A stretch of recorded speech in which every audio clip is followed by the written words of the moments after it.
Welcome back to Tahoe Tonight. Nikki Florio joins me now from Be Heroic. How are you? Good. Thanks for coming back. We chatted a few weeks ago. Yep. Well, let's remind people, first of all, what is B-E-E, Heroic?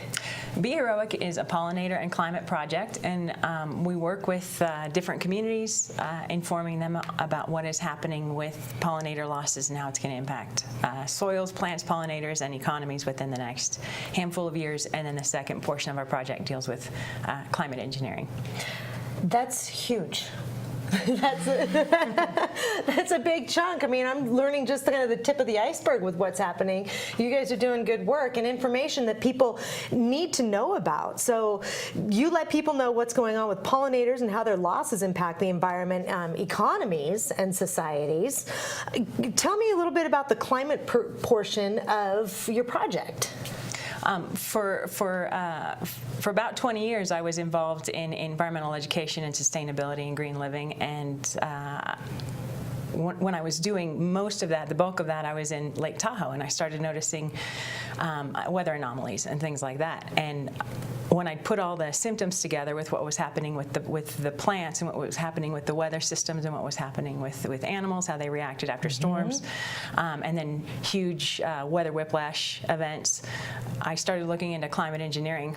And I thought I would know about it, but I didn't. I mean, my background's in natural sciences, so I should know. It's part of meteorology. But it turns out it's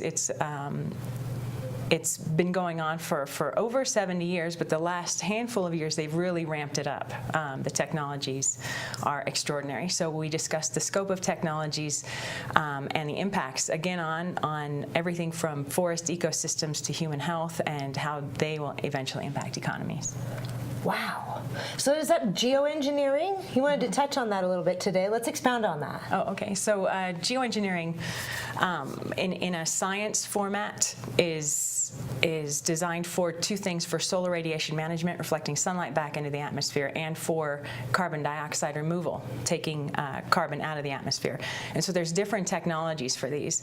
And for example, ScopeX, the ScopeX project that was announced over Thanksgiving weekend, is a large, what's called stratospheric aerosol injection project, and that's being done by Harvard and Harvard University with the support of Bill Gates and other foundations.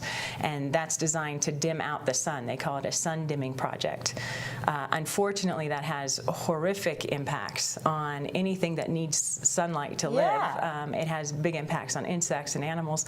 And there's different chemical and metal particulates used in different types of projects. So that the three primary areas for climate engineering are the science foundation, research and development, for climate mitigation, and also military purposes, because if you can control the amount of moisture in the atmosphere, it's easier for communications, and if you can kind of direct weather and intensify weather or stop water from reaching a country, it's a phenomenal investment for military. And then for commercial purposes, in the moving of atmospheric rivers, they call them ARs, in the moving of atmospheric rivers, you can put water in regions for hydroelectric or for agriculture. The problem with that is when you take water from the atmosphere, you're impacting the downstream. Very educational here. There is more information on that. You do have a public presentation on these issues coming up January 22nd at the CCC building in Myers. More information there. And the 29th. Oh, and the 29th. Yes. Okay. Sorry. Thank you. Thank you. We'll be right back.